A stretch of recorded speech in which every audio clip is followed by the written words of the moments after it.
Kumusta mga pasariksik? Russia ay muling sumandal sa isang matagal nang kakampi, ang North Korea, sa gitna ng nagpapatuloy nitong pananakop sa Ukraine. Ayon sa kumpirmasyon mula sa Ukrainian intelligence, tinatayang hanggang 30,000 karagdagang sundalo mula sa North Korea ang inaasahang ipadadala sa mga frontlines ngayong taginit. Ito'y dagdag pa sa tinatayang 15,000 tropang na una nang ipinadala, kung saan marami ang hindi na nakabalik. Sa unang pagkakataon, kinumpirma na rin mismo ni Kim Jong-un na ang kanilang mga sundalo ay aktwal na lumalaban sa panig ng Russia sa digmaang ito. Ang sabayang pagkakagipit ng dalawang diktadurya ang nagdulak sa muling pagbuhay ng isang alyansang itinayo pa noong panahon ng Cold War. Hindi ito simpleng pagpapadala ng reinforcements.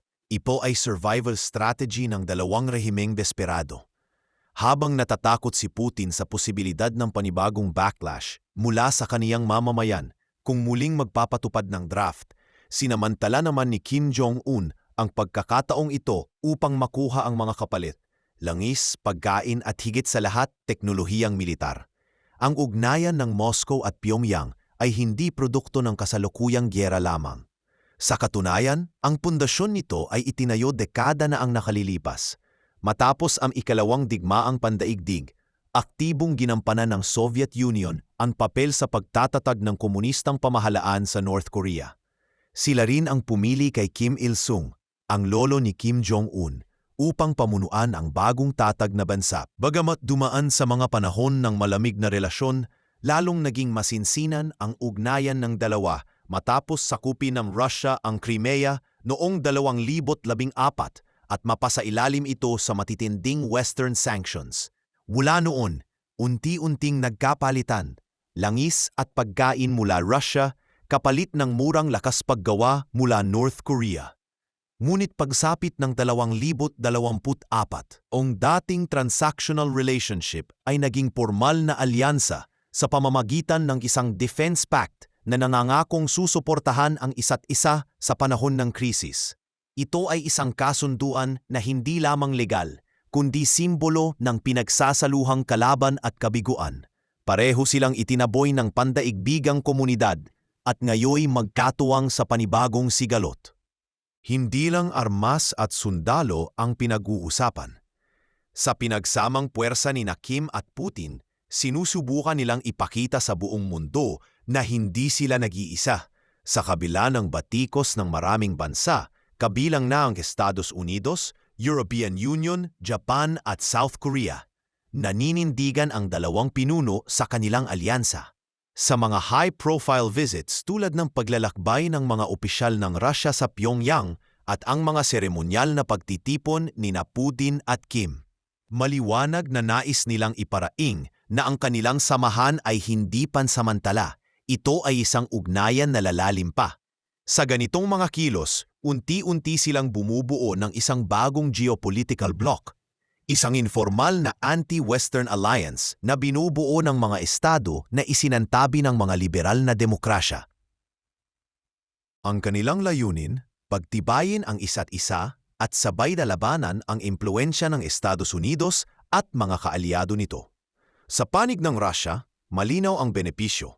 Habang ubos na ang kanyang manpower dahil sa matitinding casualty, ang North Korea ay nagsisilbing reservoir ng murang, sunod-sunuran at politically convenient na mga sundalo. Sa panig naman ni Kim Jong-un, kapalit ng dugo ng kaniyang mga kabataan ay ang pagkakataon na palakasin ang kanyang naghihingalong ekonomiya at pahusayin ang teknolohiyang militar ng kanyang bansa. Isang bagay na pinipigilan ng dekada-dekadang sanctions. Ayon sa mga ulat, kabilang sa mga ipinagpalit ni Putin ay hindi lamang mga pangunahing bilihin, kundi pati na rin ang mga sensitibong teknolohiya tulad ng advanced air defense systems, missile guidance technology at jet engine parts. Isang uri ng military mentorship ang nabubuo sa pagitan ng dalawang bansa, kung saan ang mga North Korean pilots ay sumasailalim na sa pagsasanay gamit ang mga Russian attack planes sa Vladivostok. Ito ay isang win-win arrangement. Ngunit sa mas malawak na perspektibo, ito ay isang senyales ng pag-usbong ng isang bagong pandaigdigang polaridad. Sa patuloy na pagtulak ng Russia sa kabila ng kanyang pagkakabagsak at sa sabay na pagbitaw ng North Korea sa mga limitasyon ng kanyang isolationist policies, lumilitaw ang isang bagong partnership na maaaring makapagpabago sa balanse ng kapangyarihan sa buong mundo. Gayunpaman, ang pagsandig na ito ng Russia sa isang bansang gaya ng North Korea ay nagpapakita rin ng kung gaano kababa na ang narating ng isang dating military superpower. Mula sa pagiging leader ng Warsaw Pact at pangunahing karibal ng NATO, ngayoy umaasa na si Putin sa isang rehimeng kumakatawan sa gutom, kawalan ng kalayaan at diktadorya. Sa kabuuan, ang alyansa ng Russia at North Korea ay hindi lamang refleksyon ng kanilang kasalukuyang pangangailangan, kundi larawan ng desperasyon at pagbagsak ng dalawang rehimen na parehong nagpupumilit manatiling nakatayo sa harap ng lumalakas na pandaigdigang pagtutol. Sa digmaang ito sa Ukraine, mas lumilinaw araw-araw. Ang tunay na laban ay hindi lang sa lupaing sinasakop, kundi sa hinaharap na hinuhubog ng mga alyansa sa dilim. Sa kabila ng ipinagmamalaking alyansa ng Russia at North Korea, lumilitaw na hindi sapat ang mga ipinadalang sundalo ni Kim Jong-un upang baguhin ang takbo ng digmaan sa Ukraine. Sa kasalukuyang yugto ng labanan, malinaw na hindi lang bilang ang kailangan ng Russia, kundi kalidad, isang bagay na hindi dala ng mga North Korean reinforcements. Mula sa unang araw ng kanilang deployment, naging malinaw na may malalim na pagkakaiba sa kapasidad ng mga sundalong ito kumpara sa mga bihasang puwersa ng Ukraine. Bagamat sanay ang mga North Korean troops sa disiplina at pagtitiis, hindi sapat ang kanilang kaalaman at kagamitan para sa makabago at matinding uri ng digmaang hinaharap nila ngayon. Sa Kursk region, kung saan nakapupwesto ang ilang batalyon mula Pyongyang, napansin agad ng mga Ukrainian commanders ang kakulangan ng kalaban sa modernong taktika. Sa isang intercepted na ulat ng Ukrainian drone operator, narinig ang isa sa kanilang mga field officers na nagsabi sa kanyang superior, "Sir, hindi sila gumagalaw ng tactical, para bang sinusugod lang nila ang bukas na espasyo na parang dekada 90 ang gyera." Ito ang lumalabas na sentimiento sa maraming larangan ng labanan. Sanay sa mass infantry attacks at lumang estratehiya ang mga North Korean soldiers, mga taktikang hindi uubra sa digmaan kung saan nangingibabaw ang teknolohiya. Sa mga lugar na dominado ng drone surveillance, precision-guided artillery at electronic warfare, nahuhuli at natatalo ang mga North Korean units. Ayon sa datos ng Western Intelligence, inatayang 6,000 sa unang bugso ng 15,000 North Korean troops ang napatay o malubhang nasugatan sa unang 3 buwan ng deployment. Marami sa kanila ay mga kabataang sundalo, ilan ay 17 taong gulang lamang, na tila hindi pa handa sa brutalidad ng isang digmaang hindi nila tunay na nauunawaan. Isang sundalong Ukrainian, si Andriy Holub, ang nangsalaysay sa lokal na media ng kanyang karanasan. "May nakita akong grupo ng kalaban, mga bata pa, nakaluhod sa trench, hindi gumagalaw. Isa sa kanila ay sumigaw, hindi ko naintindihan. Tapos ay dumaan ang drone. Bago pa man sila makatakbo, bumagsak ang strike. 20 ang napatay sa isang atake." Ang mga larawan mula sa mga drone camera ng Ukraine ay nagpapakita ng masaklap na kalagayan ng mga North Korean troops. Nagsisiksikan sa mga lumang trench, kulang sa pagkain at gamit, at tila nawawala sa lugar. Sa isang video na na-leak sa Ukrainian network, makikitang kumakain ng hilaw na patatas at tuyong tinapay ang ilang sundalo habang giniginaw sa ilalim ng yelo. May mga ulat rin na ang ilan ay nagsimulang mag-scavenge ng pagkain sa mga abandonadong nayon upang makasurvive. Ngunit higit pa sa kondisyon, ang isa sa pinakamalaking problema ay ang hadlang sa komunikasyon. Hindi marunong ng Russian o Ukrainian ang karamihan sa mga tropa ni Kim at wala rin silang sapat na training para sa joint operations kasama ang Russian command structure. Ang resulta, miscommunication, maling orders, at chaos sa gitna ng bakbakan. Sa isang pagkakataon, ayon sa impormasyong nakalap mula sa Kursk Front, isang buong squad ng North Koreans ang naambush matapos hindi maintindihan ang utos ng isang Russian commander na umatras. Hindi raw agad na-translate ang direktiba at sa halip na lumayo, nanatili sila sa anilang posisyon. Kinabukasan, wala nang natirang buhay sa squad na iyon. Sinamantala ito ng Ukraine. Gumamit sila ng psychological warfare. Nagpapakalat ng mga leaflet na nakasulat sa Korean, hinihimok ang mga sundalong mag-surrender. May mga drone na nagdadala ng loudspeakers na nagsasalita sa wikang Korean. Kung kayo'y susuko, hindi kayo sasaktan. Hindi ito ang inyong digmaan. Ayon sa Ministry of Defense ng Ukraine, 2 sa mga North Korean sergeants na nahuli noong Enero ng taong ito ay nagsimulang makipag-cooperate. Ikinuwento ng isa sa kanila na itinago sa pangalang Cho ang takot na nararamdaman nila sa posibleng parusa sa kanilang mga pamilya kung sila'y mabibihag. Kapag nahuli kami, alam naming wala nang ligtas sa pamilya namin. Baka papatayin sila. Kaya mas pinipili ng iba na magpakamatay kaysa mahuli. Ang takot na ito ay hindi haka-haka. Ayon sa report mula sa Ukrainian Human Rights Center, 2 North Korean POWs ang nagtangkang magpakamatay habang nasa kustodiya. Isa ang lumunok na mga bato sa kulungan, habang ang isa naman ay nagtangkang sugatan ang sarili gamit ang tinik mula sa inihain nilang isda. Sa gitna ng lahat ng ito, tila lalong lumilinaw na ang ipinadadalang tropa mula Pyongyang ay hindi sapat upang makabawi ang Russia sa digmaan. Oo, sila'y masunurin. Oo, sila'y matitibay. Ngunit sa isang labanan na pinamumunuan ng teknolohiya, kahusayan sa estratehiya at modernong armas, hindi ito sapat. Ang pagpapadala ng karagdagang 30,000 sundalo ay maaaring magpahaba ng giyera. Ngunit hindi nito mababago ang katotohanan. Nalulunod si Putin sa sariling gulo at ang North Korea ay unti-unting nahuhulog sa isang digmaang hindi nito pag-aari. Sa bawat bangkay na ibinabalik sa Pyongyang, kasabay ang tanong ng mga pamilya, bakit sila ipinadala roon? At sa likod ng mga propaganda monument, dagdag na rasyon at pangakong gantimpala, nagsisimula ng kumalat ang bulong sa mga lansangan ng Pyongyang at Hamhung.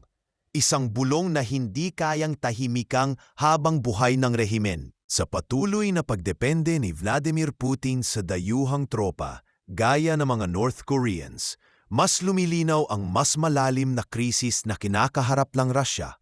Hindi lamang sa larangan ng digmaan, kundi sa loob mismo ng sariling bansa. Kung dati ay tinuturing ang Russia bilang isang malakas at self-sufficient na military power, ngayon ay tila isa na itong leader na nanghihiram ng sundalo mula sa isa sa mga pinaka-isolated na bansa sa buong mundo. Hindi ito basta-bastang desisyon. Ayon sa mga analyst, kung may sapat lang na tauhan si Putin sa loob ng kanyang sariling bansa, hindi niya kakailanganing magsumamo kay Kim Jong-un.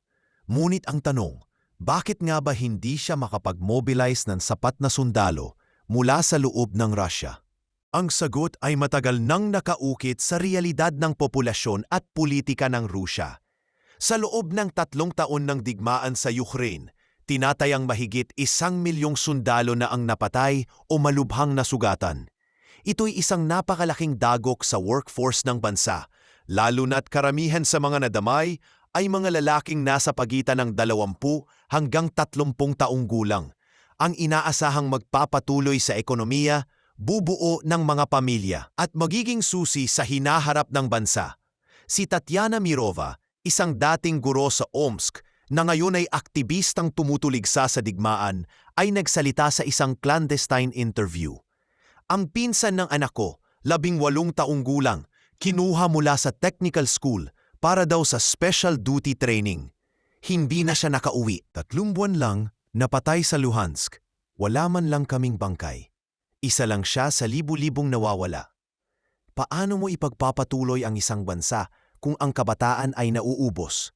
Bilang tigon sa ganitong sitwasyon, sinubukan ng gobyerno ang iba't ibang paraan upang punan ang kawalan ng sundalo. Mga programang nag-aalok ng pera, pangakong kalayaan sa mga bilanggo, at recruitment sa mga rural na lugar. Ngunit lahat ng ito ay may hangganan. Ang mga bilangguan ay nauubusan na ng kwalipikadong preso. Ang mga mersenaryo, tulad ng mga dating miyembro ng Wagner Group, ay hindi na rin maaasahan, lalo na matapos ang kontrobersyal na rebelyon noong 2023. Bukod sa manpower issue, bumabangga rin si Putin sa demograpikong krisis na matagal nang kinakaharap ng Russia. Ang birth rate ng bansa ay patuloy na bumababa, habang mataas ang mortality rate dahil sa mga chronic illness, alkoholismo at epekto ng pandemya. Noong 2023, tinatayang 600,000 katao ang nabawas sa populasyon ng Russia, isang pagkawala na hindi direktang dulot ng gyera pero tiyak na pinalala nito. Ang pagbagsak ng populasyon ng working-age citizens ay hindi lamang problema sa kasalukuyan. Sa pagtaya ng mga eksperto, pagsapit ng taong 2030, milyon-milyong manggagawa ang maaaring wala na sa sistema. Ibig sabihin, kung ipagpapatuloy ni Putin ang sapilitang pagpapadala ng kabataan sa digmaan, hindi lamang militar ang matitinag, kundi ang buong pundasyon ng ekonomiya. Ang mga pabrika, opisina, sakahan at ospital ay maaaring mawalan ng tao. Isa pang epekto ng digmaan ay ang tinatawag na brain drain. Mula noong unang mobilisasyon announcement noong Setyembre ng 2022, daan-daang libong kabataan at propesyonal ang nagsilisan sa bansa. Sa border ng Georgia, Kazakhstan at Turkey, tila eksodo ang eksena habang ang mga kalalakihan ay nagmamadaling tumakas upang umiwas sa draft. Ang ilan naman ay nagtago sa malalayong lalawigan, gumamit ng koneksyon para makaiwas, o nagbayad upang hindi mapasama sa listahan. Hindi ako takot mamatay. Wika ni Ilya, isang IT engineer mula sa St. Petersburg na tumakas patungong Armenia. Pero hindi ko kayang mamatay sa isang digmaang wala akong pinaniniwalaan. Hindi Ukraine ang kalaban ko, kalayaan ang hinahanap ko. Ang resulta nito ay hindi lamang pagkawala ng manpower, kundi ng talino at potensyal ng bansa. Nawawala ang mga doktor, inhinyero, programmer at siyentista, ang mga taong siyang inaasahan para sa pag-angat ng Russia sa susunod na dekada. Sa gitna ng lahat ng ito, pinipilit pa rin ni Putin na panatilihin ang kanyang imahe bilang isang matatag na lider. Ngunit unti-unti nang lumalabo ang dating unspoken deal sa pagitan niya at ng mamamayan. Ang kasunduan na basta't hawag kayong makikialam sa politika, hindi ko gagalawin ang inyong normal na buhay. Ano yon? Mismong buhay na ng mga tao ang nadadala sa digmaan. Noong ipinahayag ang partial mobilization, sumiklab ang mga protesta sa ilang lungsod sa Rusya. Bagamat mabilis na pinatahimik ng Estado, ang mensahe ay malinaw. Ang mga mamamayan ay pagod na. Ang inflasyon, pagtaas ng presyo ng pagkain, pagkawala ng trabaho, at limitadong akses sa imported goods ay naging bahagi ng pang-araw-araw na buhay. Sa mga lungsod tulad ng Moscow at St. Petersburg, na dating baluarte ng suporta ni Putin, nagsimula ng lumamlam ang tiwala. Ayon sa mga independyenteng survey na inilabas noong kalagitnaan ng 2024, halos kalahati ng populasyon ay hindi na sumusuporta sa digmaan. Ang iba'y tahimik na lang, habang ang mga kabataan ay mas bukas sa ideya ng kapayapaan kaysa tagumpay. Hindi ko na alam kung sino ang panalo, sabi ni Yegor, isang mag-aaral sa Vladivostok, sa isang underground forum. Pero sigurado akong talo kami. Hindi sa larangan ng gyera, kundi sa kinabukasan. Ngunit sa halip na huminto, lalo pang naghahanap ng panibagong manpower si Putin. Hindi sa sarili niyang bayan, kundi sa mga bansang handang magbenta ng kanilang mga anak kapalit ng langis, pagkain at pangakong tulong militar. At dito pumapasok ang North Korea. Ang perfect solution para sa isang lider na ayaw galitin ang sariling mamamayan. Sa ganitong kalagayan, hindi lang kapangyarihan ang nakasalalay, kundi ang mismong kinabukasan ng Russia bilang isang bansa. Kung patuloy na iikot ang estratehiya sa pagpapadala ng kabataan sa tiyak na kamatayan, maaaring hindi na kailangang hintayin ang tagumpay o pagkatalo sa Ukraine. Dahil sa loob mismo ng Russia, unti-unti na ring bumabagsak ang haligi ng isang imperyo.